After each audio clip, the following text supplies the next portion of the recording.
With all due honor and praise to the Most High, I worship thee, the divine image of my wives. Amen. Welcome to the Horseman Law Podcast.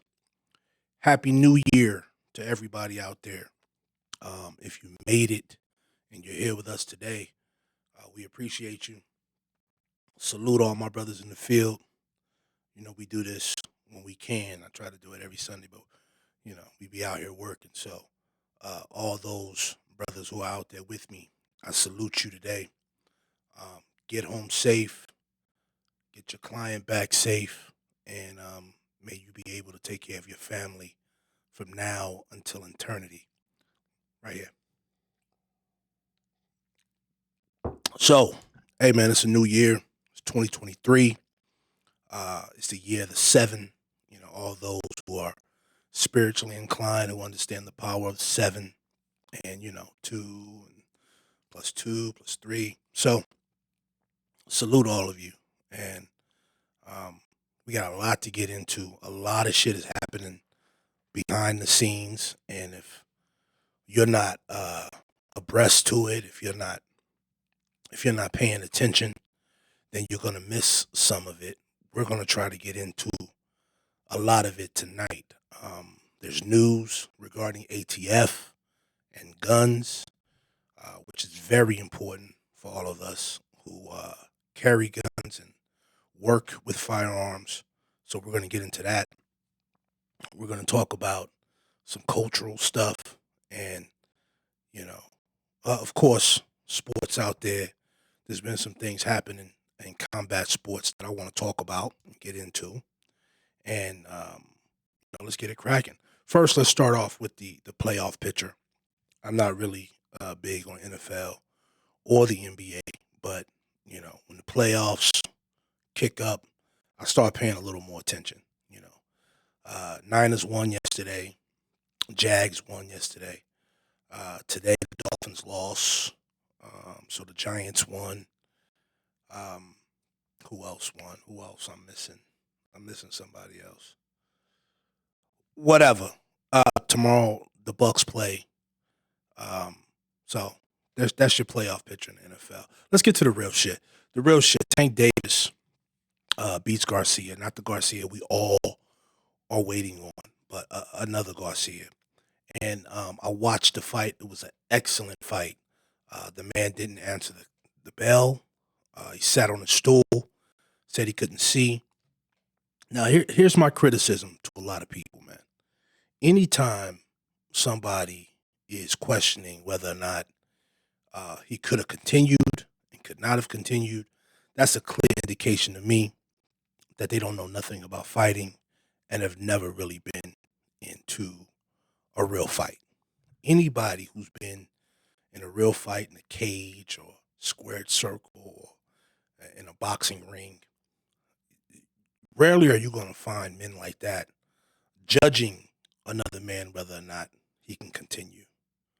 That's between him and himself. That's not even between him and the corner.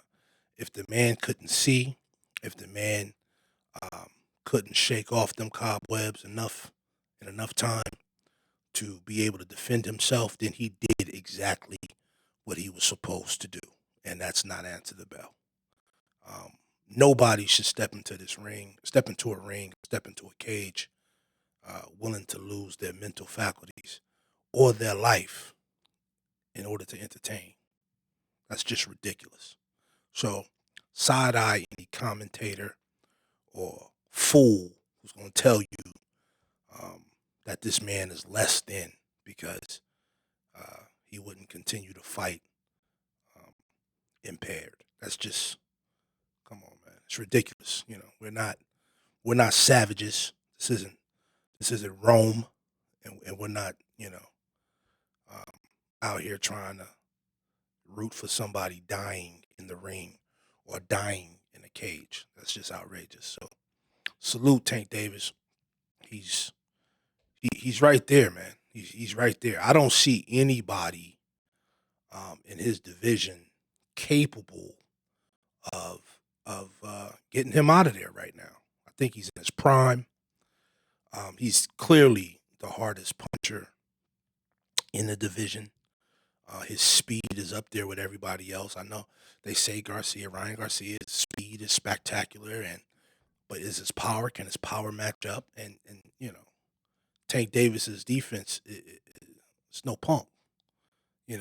His defense is his footwork. I mean, he's no slouch in there defensively, and he's willing to go in there and bang with you, and his punches clearly do damage. So I'm looking forward to that fight. I think that's going to be a huge deal. I'm willing to pay for it, if not be there. Hopefully, I can be there to see that fight in person. And salute Tank Davis, man. Speaking of Tank Davis as well, Stack Jack was there. Stack Jack, salute Stack Jack, my brother. Um, he's got a show on Showtime, a boxing show on Showtime that's unique and that is different, and it's ours. So I'm encouraging everybody who supports boxing, who are fans of boxing, to support this brother's show on Showtime. Steven Jackson has his own show, boxing show on Showtime. Watch it, subscribe, support. I want to make his show um, probably the biggest boxing show on cable, on the networks. There's no more HBO boxing. There's no more 24/7. Them days are over. I think this is something. Steven Jackson's show is something that can eclipse 24/7 and what it did for the culture of boxing, and it's something that belongs to us. He's the real one. So salute that brother, Stack Jack, man. Straight up. As well, in more fight news, Francis Ngannou is out of the UFC. Um, salute, salute, round of applause. See, here's somebody who said, you know what? I'm not going to be a slave to nobody. I'm not going to let you push me around. I'm not going to let you manipulate me with contracts and, a whole bunch of bullshit. Packed up, left the heavyweight champion, unbeaten. So, well, unbeaten, never lost his title to somebody, but salute to that brother, man. He's got the belt. He's leaving with the belt. Anybody after that is a paper champ, as far as I'm concerned. You got to fight Ngannou to become heavyweight champ in the UFC. Any combat MMA sport, if you want to call yourself a heavyweight champion, you got to fight Ngannou. I'm not recognizing nobody, even John Jones. Salute to him. Probably the greatest light heavyweight or middleweight fighter I've ever seen in the UFC. This would be his heavyweight debut, if I'm not mistaken, against Cyril Khan. Sorry, but hey, listen, you still got to fight Ngannou. You still got to fight him in order. Even if you beat Kane, Khan, whatever his name is, even if you beat him, no disrespect to him, but even if you beat him, you still got to fight Ngannou. You still got to fight him in order to call yourself the heavyweight champ. Never mind Dana White, never mind UFC or all that bullshit. You still got to fight that brother. Whether you got to go to the PFL, wherever he go, you got to go fight him. As far as I'm concerned. So, um, salute to Ngannou, man. Not taking no shit. He deserves the money. I watched the press conference with Dana White, and listen, I love how he gets these these interviews and these questions are so light. These so light questions. Never mind the issues he had on New Year's. But nobody's going to talk about that. But never mind that. He has to answer the real questions about Francis' contract, other fighters' contract. Okay, never mind asking him about the domestic violence or the DV. Never mind that. Ask him the real questions about these contracts, the real issues. I mean, he tried to say, well, Ngannou wanted to fight lesser skilled fighters for more money. That's a slight at Ngannou. Um, he wanted to get paid the amount of money that is equivalent to other heavyweight fighters in other sports organizations and other categories. He wants the equivalent of that, and he deserves that. He's bringing in almost more or double the pay-per-view buys than anybody else in his division and anybody else on pay-per-view. He deserves that. Give that man his money. Give that man what he deserves so that he can continue to entertain the masses.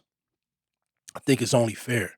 At some point, people are going to have to open the books at the UFC and really start to dive in to how much they pay their fighters, the health protocols, and why they're getting away with it. I mean, I understand Dana White is a powerful man. It's Las Vegas, it's UFC, but at some point, it's got to make sense. We can't continue in sports and in business to have these double standards when it comes to this industry. When it comes to combat sports, it's real clear. You know, you have your Floyds, you got your Tanks, you got your Wilders, you got Fury, you got all these men who are making 3 times the amount of money, three to 4 times the amount of money that a Nagano would make, and he's the headliner, heavyweight champion. Come on, man, you got to make that make sense. And until they make that make sense, I don't think people are going to take the division seriously, even with the power and the pay-per-view power of John Jones. I'm sorry. He hasn't fought in 3 years. Ring rust is a thing, or cage rust is a thing. And, yo, who knows if he's the same John Jones that he was? Who knows if he's still got that type of skill, ability, and power? I hope he does. I salute him. I'm rooting for him. But at the same time, you have a heavyweight champion who is proven, who has had battles, who's been fighting. He deserves the respect and the money as well. So I'm rooting for Nagano. Wherever he goes, I intend to support. Wherever he ends up fighting, I intend to try to, support it. And I wish him well. And I'm proud of him. It's not more. It's not enough. You see it. You don't see enough of it. You don't see enough of black men, strong black men, standing up to the machine and saying, "Fuck that. I'm gonna take my talent elsewhere and get the money I deserve." So, salute them. Now, that being said, let's get into some real business. Some serious stuff. Listen, those of you who pay attention, those of you who have been paying attention, the ATF just handed down some of the most ridiculous guidelines and laws that I've seen in my 40 plus years of living. Understand, the new regulation they just handed down basically says, or is basically saying, that anybody who is in possession starting tomorrow, if I'm not correct, it's 120 days from the paper or the ruling. Tomorrow is the 120th day. Anybody with the AR-15 platform, anybody with a rifle platform, with a pistol brace, listen to me carefully, with a pistol brace that has now been reclassified as an SBR. What is that? SBR is a short-barreled rifle. What does that mean? That means if your gun has been reclassified as an SBR, you have to register your weapon with the ATF. You need an ATF tag. What is an ATF tag? An ATF tag means you have to go through a federal background check, and you have to pay $200 to $250 in filing paperwork fees or whatever. So, what if you don't? Well, that makes you a felon. as of today or tomorrow. That makes you a felon. That makes you a felon with punishment of incarceration up to 10 years. Yeah, people. This is what they're doing. It's not a game. It's not a game. And this is the way I know it's not a game. Understand, see, they did that with bump stocks. If those of you who remember when they outlawed and banned bump stocks, right? That made that a felony to have a bump stock. Now, everybody understood what a bump stock was and how it affected a firearm. It essentially made it damn near automatic, right? Which is questionable because, depending on the speed of your finger or depending on how fast you could pull a trigger, what kind of trigger you have, any automatic firearm can be damn near automatic, right? So this is because of Vegas and the shooting. 60 plus people killed from the dude from Mandalay Bay. Now that's a whole nother story. We're not even going to get into that. That's a whole nother story. So they banned bump stocks, which essentially made if you had a bump stock, it made you a felon. So you either had to turn in the bump stock or you had to destroy the bump stock. Now that's not really a big deal. It wasn't really a big deal to gun owners and firearm enthusiasts because, hey, listen, a bump stock doesn't really do anything, right? It doesn't make you more accurate. It doesn't make you a better shooter. It doesn't make you more skillful at the firearm. It's just a toy. It's just a toy. Just make guns fun in the range or in a training facility. So it's no big deal. But this is the thing. The slippery slope. The slippery slope. See, regular citizens or people who don't really care that much about firearms, right? They always say, well, why can't we just ban some things and, ban other things? Or why do we need large magazines? Why do we need weapons of war, they so-called say? It's a slippery slope. When you start banning certain weapons, certain weapon attachments, certain things, the government never returns power. The government will never give you back rights. Once they take them, they're gone. Once you allow them access to the idea of taking something from you, they will take as much as they can from you. That's just the way it is. So when we opened the door as a people, when you opened the door to bump stocks and you said, okay, cool, you want to take bump stocks because this idiot did some crazy shit and killed up a bunch of people. Okay, no problem. We'll go with that. Even though he could have did that without the bump stock. The bump stock wasn't the thing that made him capable of doing that. What made him capable of doing that is how he got those firearms into the building. But that's a whole nother story. But once you allow them access and once you allow them to take that from you, now what? Well, hey, we're going to keep going. So now they've made pistol braces on firearms illegal. That's 50 million Americans, 50 million citizens, lawful gun carrying citizens, illegal. Felons. Now, what does that mean? That means if they catch you with an AR-15 platform rifle with a pistol brace, and 90% of them all have pistol braces, let's keep it real, that means you can go to jail. That means you can go straight to jail. There's nothing you could do about it. Now, this is the thing. This is the kicker. They made this law not through an act of Congress, not through an act of the Senate, not on the desk, not on the desk of the president.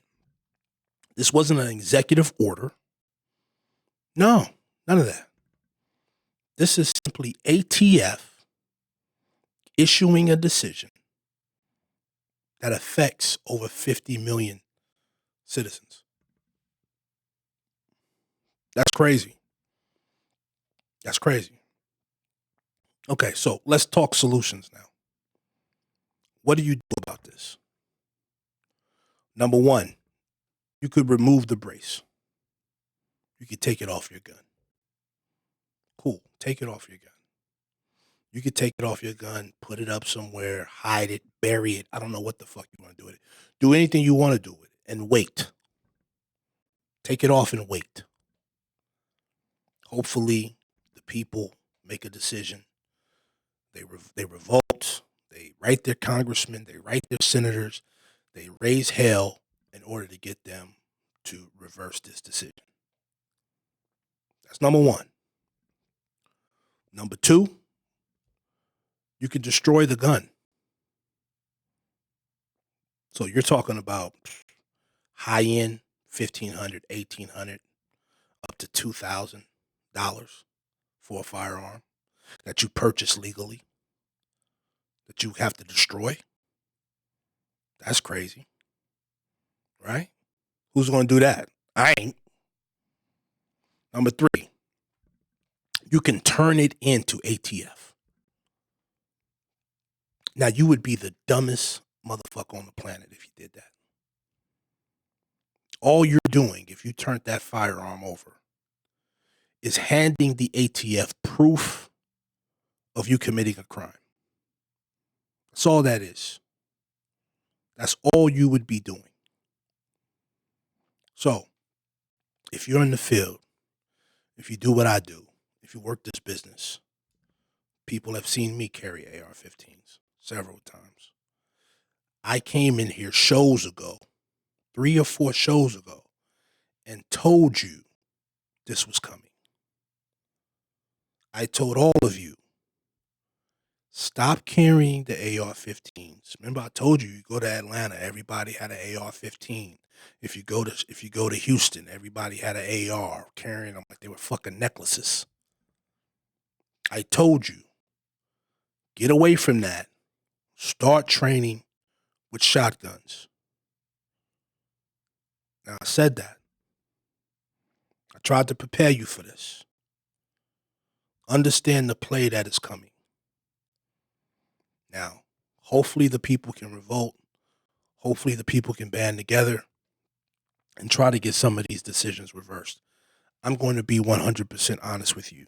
They are going to end up banning AR-15 platform firearms. They've already tried to classify them as high magazine capacity weapons of war. If that is the case, simple possession of one can result in a felony. It's definitely going to result in you losing all your credentials, all your permits, all your insurances, all your licenses. So if you're in the business, brothers, if you're in the business, and sisters, if you're in the business, start transitioning from AR-15s and rifles and carbines. That's 9mm, 45 ACP. Start transitioning away from those platforms and start training with shotgun platforms. And even the shotgun platforms, if you're looking at AR-15 automatic shotgun platforms, those will be banned. If you're looking at high capacity shotgun platforms, those will be banned. I'm giving you the truth. I'm giving you the jewels now. Start training with shotguns, Benellis. If you can't afford a Benelli, I have a Benelli myself, an M4. If you can't afford those, get you a Panzer Arms. Panzer Arms have a Benelli clone that's very nice. Start training with your shotgun cartridges, how to reload, how to engage tactically. Start training in these platforms, get nice, get quick, and you will be dominant. Listen to me. You will be dominant in any altercation in the streets, even versus an AR-15 or AK-47. AK-47 will also be banned. Though the bans on these weapons are coming, right? We know that now. We just seen what they did with the pistol braces. That's just a step further. That's just a step further. They're going to keep pushing the line, and eventually, just like in the 90s, they will ban or classify all rifles in high capacity magazines, all rifles with high capacity magazines, assault weapons and weapons of war, and they will be illegal to possess. Start training with the shotgun. Start getting nice with it. Because I'm a fan of it. I tell you right now, I think any trained person with a shotgun can outshoot anybody, any street clown with an AK or AR-15. You can outdraw them. You could, it's going to cause more. It's going to cause more damage. 10 to 15 feet. 10 to 15 feet with a 12 gauge slug. It's over with. It's over with. So that's where we're at. That's where we're at. I tell people all the time, and even when I've done this show, I've done it several times, and I said, I am a one issue voter. One issue. Gun rights. I don't give a damn about nothing else. I don't want to hear nothing else.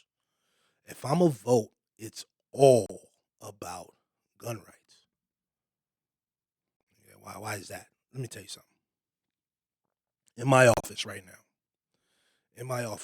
I have the Quran, the Bible, and right next to those two books is Mein Kampf. And I've read all three of them. And depending on your interpretation of them, all three of them say a lot of the same shit. I'm just keeping it real. Depending on how you interpret it. Now, anybody that has any knowledge of history, I'm a history buff. I love history. I'm always studying history. Always want to know what came before me so I know how to handle the things in front of me. If you study World War II, if you paid attention to not the shit they told you in class, but the shit they put on paper themselves, it says a lot about what's happening today. One of the first things that happened in Germany was gun control. One of the first things that happened in Germany was gun control. And not just gun control.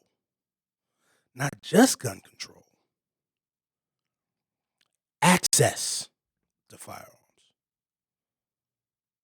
They made it impossible for you to get one if you were a certain ethnic group. They made it damn near impossible to have one on purpose. Look at some of the news articles. Look at some of the radio announcements and clips and the propaganda that went on in Germany before World War II. See, that's how important gun control is. People try to play it off and blow it off like it don't mean nothing. Understand something.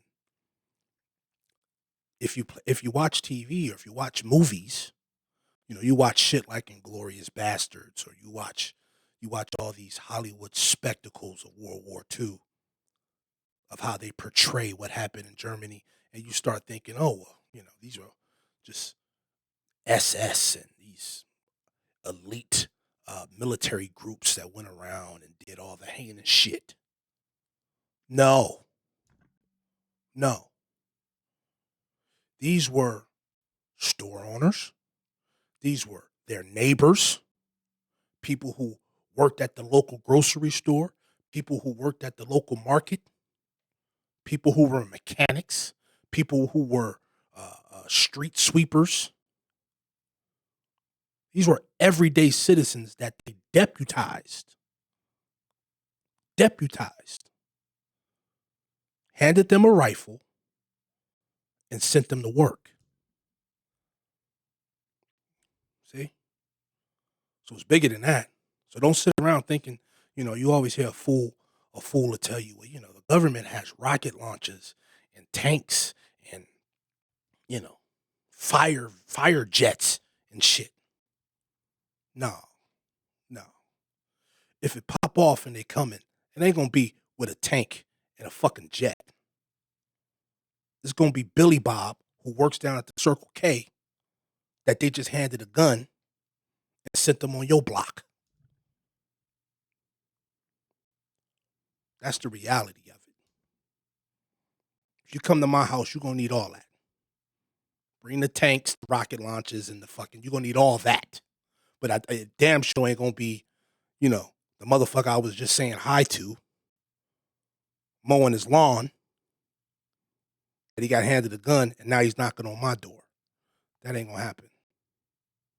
So I'm telling you.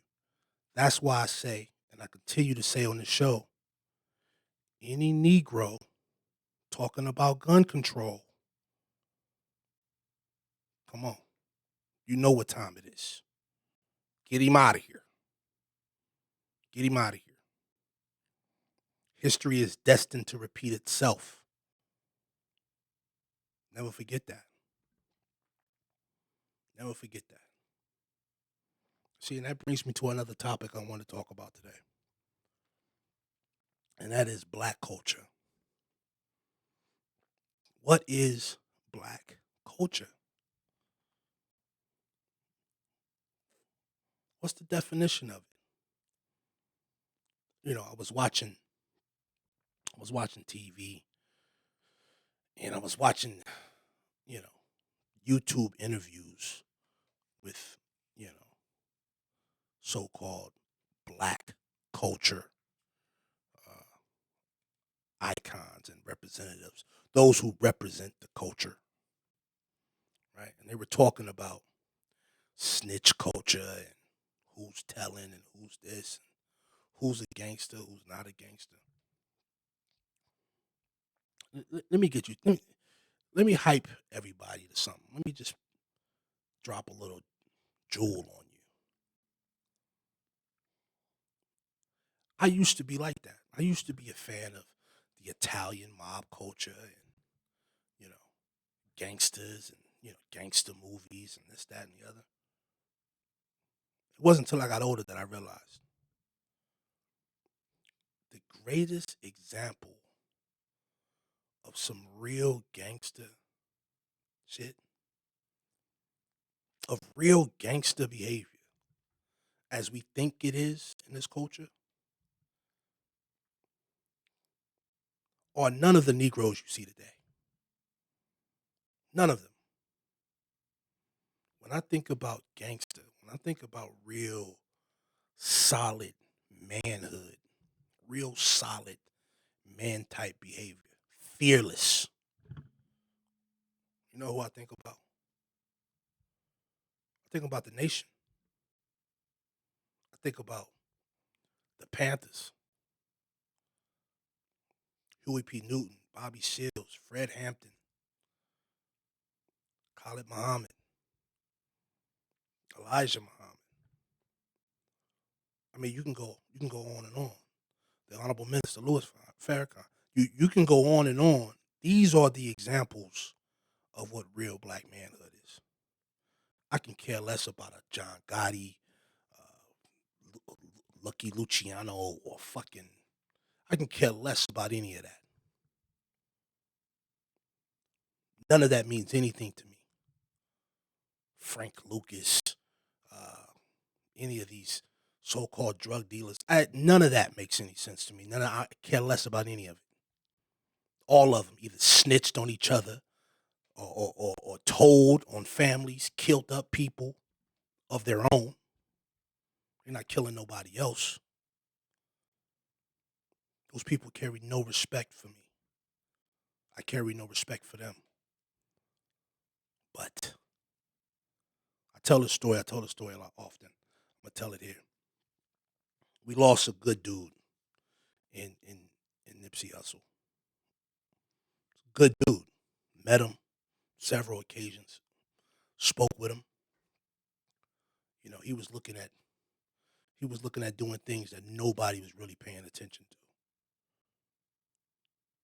You know, tech, uh, business centers, schools, colleges. He was looking at doing some things that I've never really heard other rappers talk about. But that's neither here nor there. I'm at his funeral, his passing. It's in the Staples Center. Tons, tons of people there. Black people. And I'm talking gangbangers. I'm talking from everywhere. Dudes got their pants sagging, blue rags, all that. And I'm sitting here, dressed, clean, and I'm just watching, observing the crowd. You know, niggas just talking, arguments are popping off. Dudes is talking shit. Fuck this, fuck that. I wish somebody would take my seat. I mean, this is everywhere in the Staples Center. And then you started seeing the crowd start to move. Then you start seeing the energy start to change. Then I started seeing dudes pull their pants up, taking their rags off, taking their glasses off. And I'm like, what is going on? Then I looked in the corner and you saw 30 men in suits, bow ties, walk through the entire crowd surrounding one man. That's the minister. I had never seen power like that. That's how you move. I mean, he moved through the crowd and dudes actually stood up straight. They actually buttoned up their collars, tucked their shirts in, tied their belts up. I'm watching this. I'm watching this play out. Quiet, silence. Dudes who was arguing all of a sudden shut the fuck up. Step to the side. Females closing their blouses up,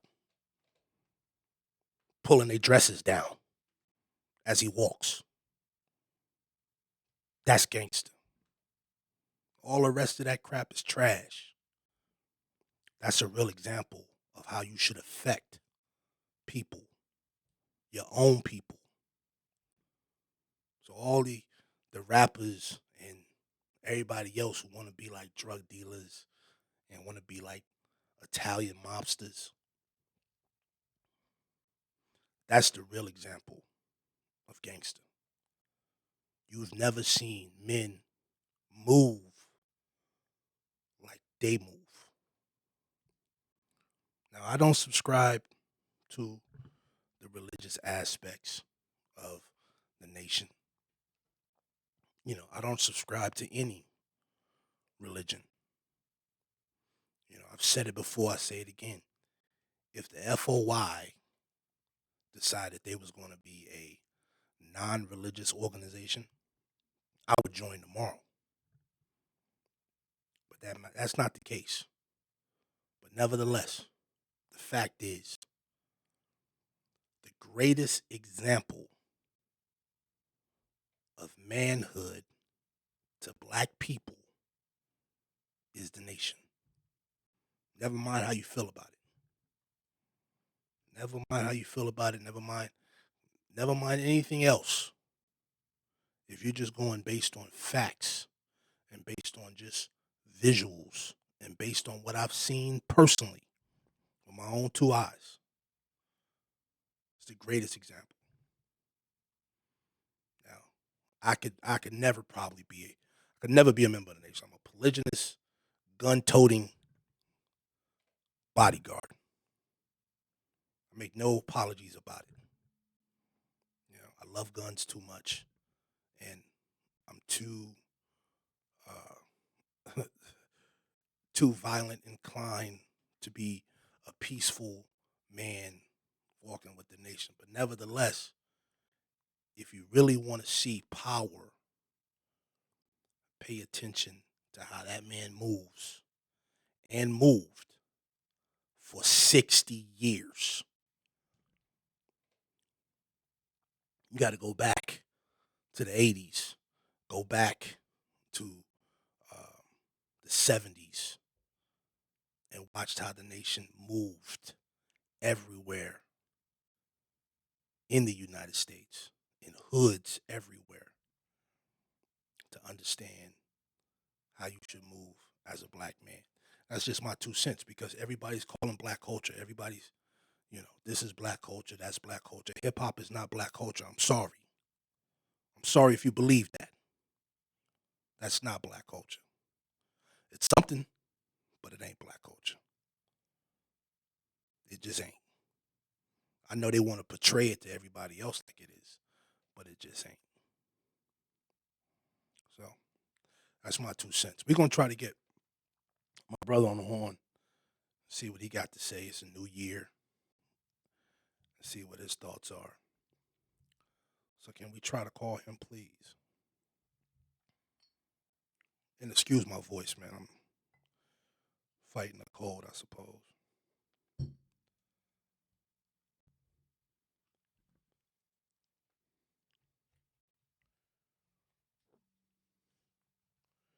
See what he gets.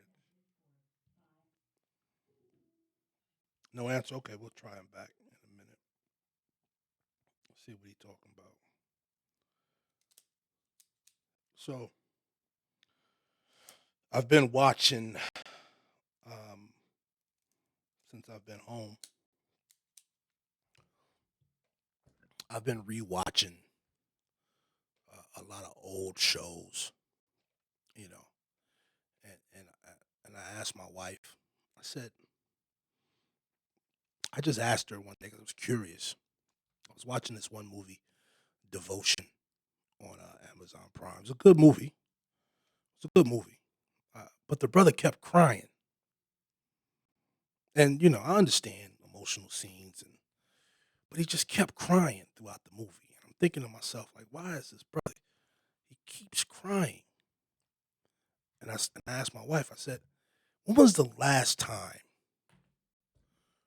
you saw a white man cry in a movie? And it blew my mind. I could not think of one. Could not think of one.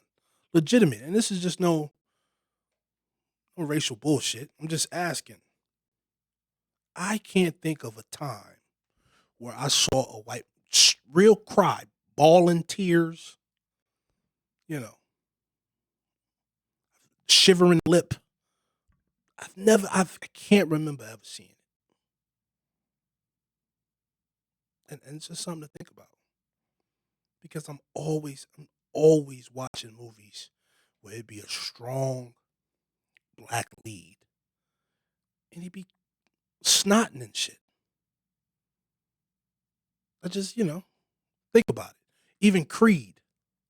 I remember watching Creed thinking, why is he crying? I don't know if I ever seen Rocky cry. I don't think I've ever seen Rocky cry. I've seen him emotional. I've seen him mad, angry. But I don't know if I've ever seen Rocky cry. Okay. All right. Correction. He cried in Rocky 3 when Gus died. He cried in Rocky 3. That's correct. He cried. Yeah, he did that. I remember that. That was Rocky 3. But his damn near his father died. Okay, his father died. That's almost acceptable. I'll take that. Gus was probably that was like his father, and he died. Okay, that I can get with. But, if anything else, man, come on, man. We got to, that's just my 2 cents. We got to stop crying. We got to stop crying. You know, do the movie. You can get emotionally deep and all that, but come on, man. I know it's cool. I know it's like, he's in touch with his emotional side and this, that, and the other. I get it. Da da da da da da. Da. Come on, stop, stop. I don't even know. You know, Denzel did a lot of crying in John Q. I don't know if I seen him doing a lot of crying in other movies. So this new thing with new black male leads, um, that they have to cry in order to prove that they're real actors, I think is some bullshit. And I think that's what's happening. I think they're trying to prove that they have um, range, emotional range, and I think it's kind of whack, man. I like the movie, and a matter of fact, the brother that's in the movie, he's in the new Creed, and I forget his name, but I think that's going to be a good movie. I just hope it's not a lot of snotting and hope it's not a lot of that shit. But I'm looking forward to it. Anyway, that's just my 2 cents. That's just my 2 cents on that. I thought it was odd that I couldn't really definitively come up with a white actor that cries a lot. I don't think I've seen it. Maybe I haven't seen enough movies. I don't know. I don't know. Let me try my cigar and light this up. Light this up. So somebody's in my DM and they wanted my opinion on um, the guy that ratted on his son to the police. And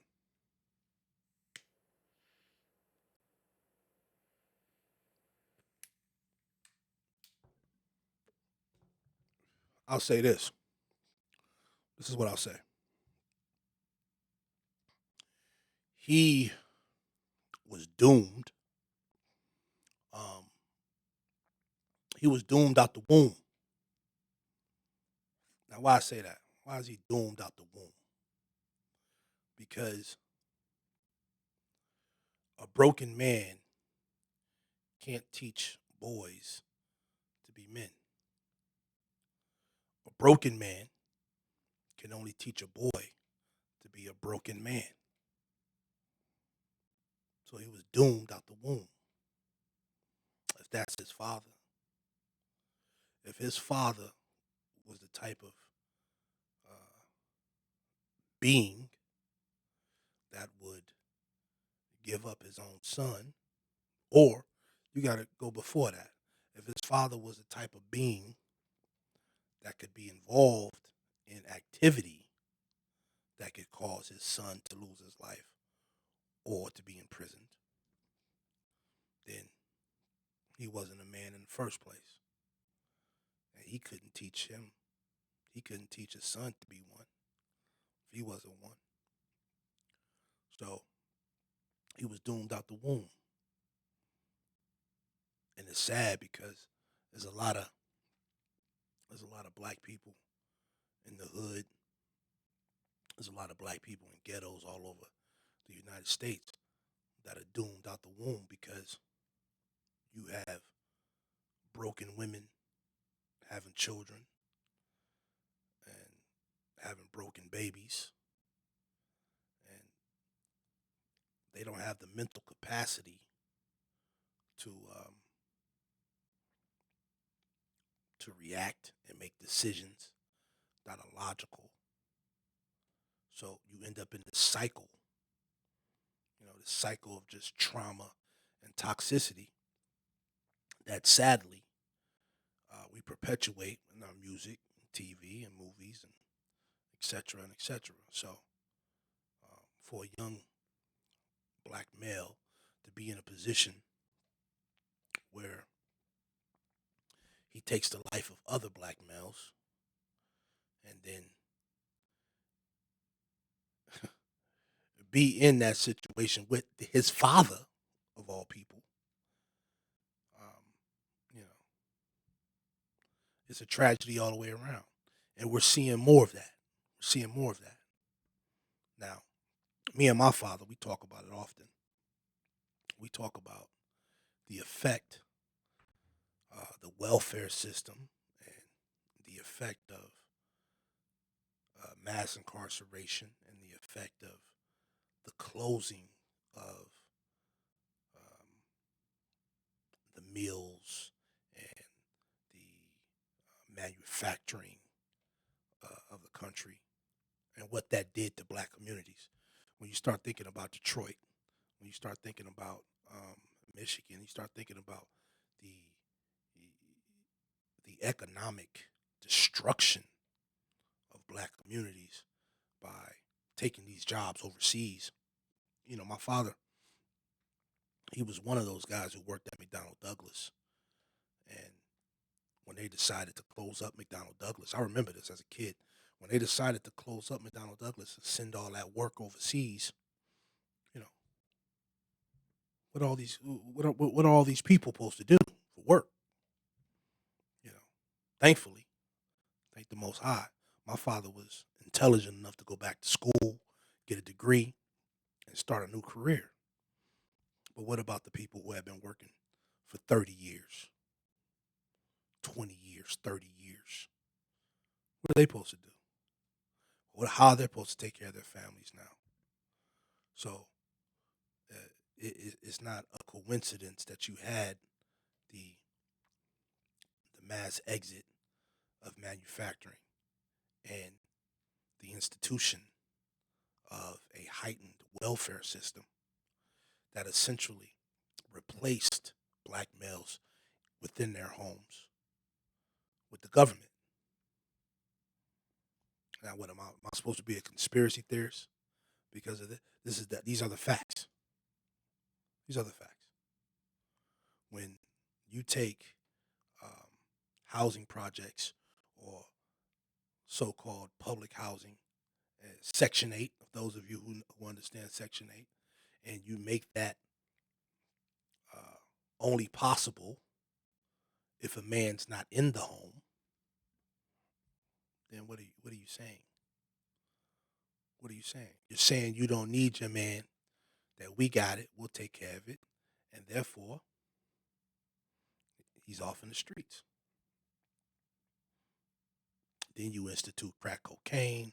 I mean, when you step back, and look at it unemotionally, when you step back, take emotion out of it, and you just look at it, you know, it's clear. It's clear the steps they took. It's clear every play they made to get us to where we are right now as a people. It's not a mystery, So when you got the Congressional Black Caucus and you got civil rights leaders and you got Al Sharpton and all the rest of these dudes who are like, oh, we're still fighting for justice and equality. The fuck out of here. You could see them. You could see the moves that are being made clearly. All you got to do is pay attention. All you got to do is step back and look at it without emotion. There's a reason why every time there's a police shooting or something, it's the same play being played over and over and over again. It's like, come on. Now, at what point do we realize, listen, you're at war, you're behind enemy lines. If they got you, they got you. Lay down, roll over, give them your hands, go to jail, and fight it from there. It's that simple. Now, not that a brother should be killed or a brother should lose his life having contact with police, but at what point do you realize you're caught by the enemy? They got you. There's nothing. What are you fighting for? There's nothing. It's not a camera that could save you. It's not none of that. They got you. So go ahead, go to jail, and fight it from the courts. It's that simple. All the fighting and all that. That ain't gonna do nothing but give them an excuse to kill you. And when they do, they'll come up with an excuse to get away with it. That's what it is. Not that you should be okay with it, but the idea of uh, going out, you know, what they call protesting, the idea that's going to stop it is ridiculous. We should know that by now because we've seen it over and over again. It's the same cycle. So at what point do you realize you're at war? They are doing what they need to do to win, and you should be doing what you need to do to counteract that. It's that simple. When you realize that's what it is, then you start acting accordingly. When you realize you're behind enemy lines at all times, you start acting accordingly. You start plotting and planning your survival.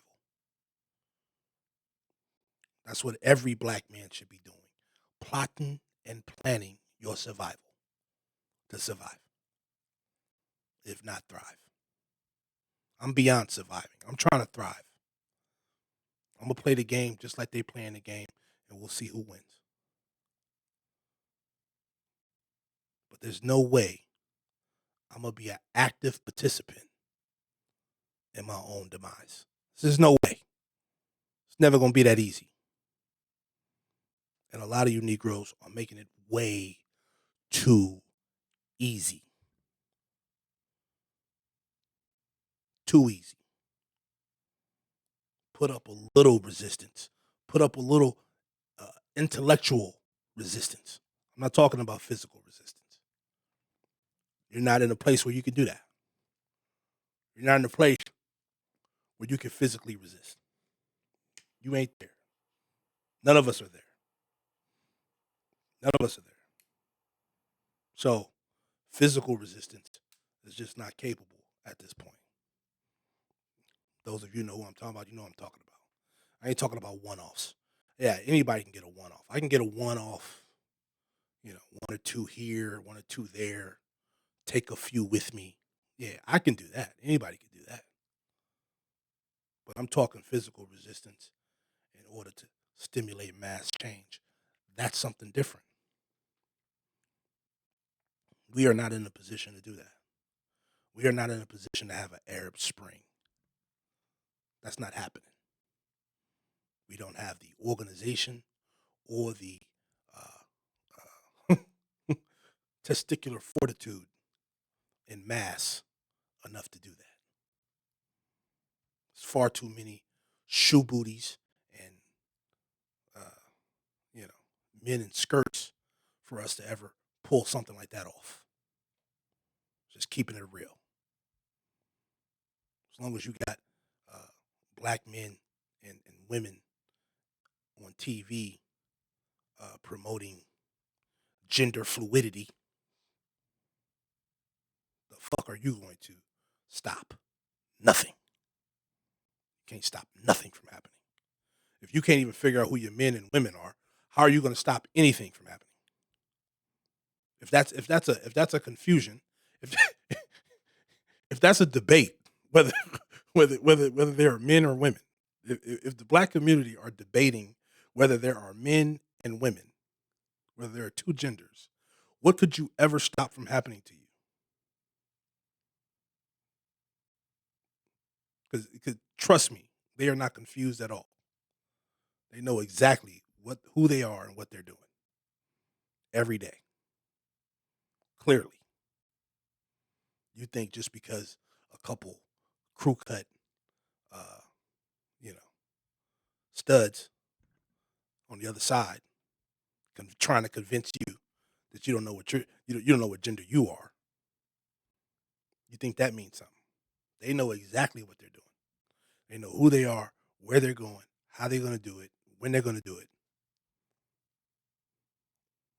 And you still trying to figure it out. Shit.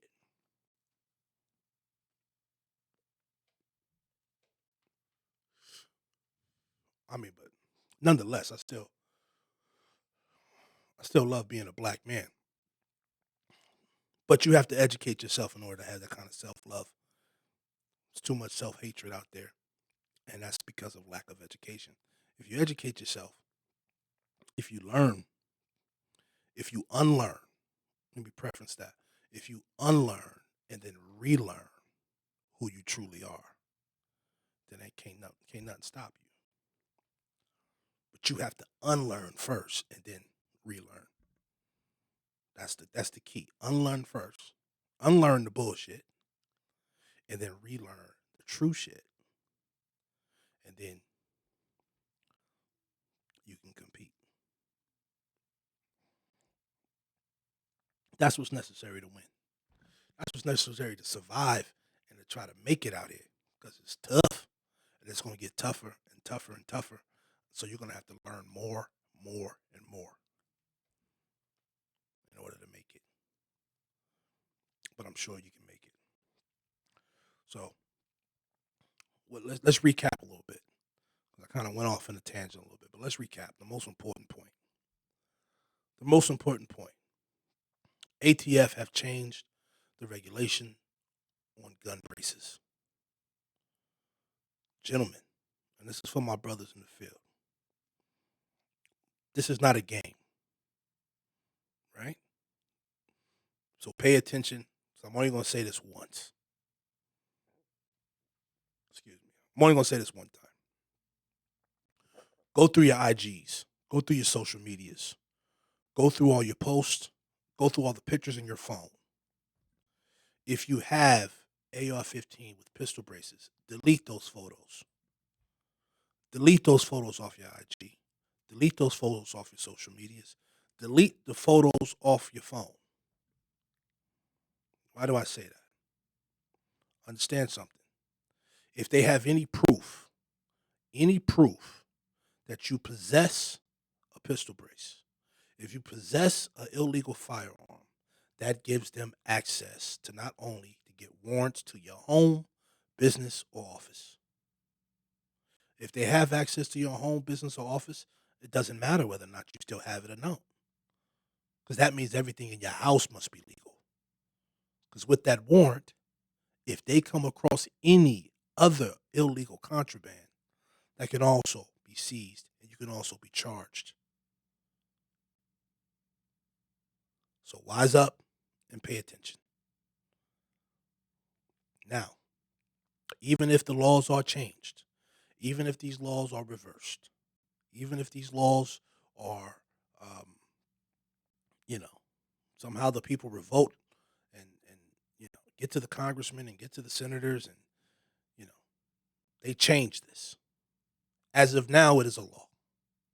And if they could prove as of now you still possess that brace and you still have an illegal firearm, they can still charge you for that illegal firearm. This is the system. And this is how they play. If you train, if you go to training facilities, if you go to the range, if you go to meetups in the desert, if you go wherever you go and you carry one of these firearms, I suggest you not carry with you or bring with you an AR-15 platform with a brace if it is less than 16 inches. They will have plain clothes undercover ATF agents at ranges, at training facilities, in the desert, in any place where you can go and shoot firearms. They will have those agents there looking and checking to see if they catch somebody slipping. Those of you who know, they did that with the bump stocks. You went to the range, wanted to get off your last few clips with a bump stock, and lo and behold, ATF agent, boom. This is how they play. So, I'm not telling you what to do. I'm not telling you what you should do. I'm telling you this is how you should move if you want to prevent these issues. I myself will be removing my pistol braces and destroying said pistol braces as of tonight.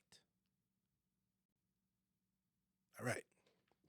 This brings us to the close of the show.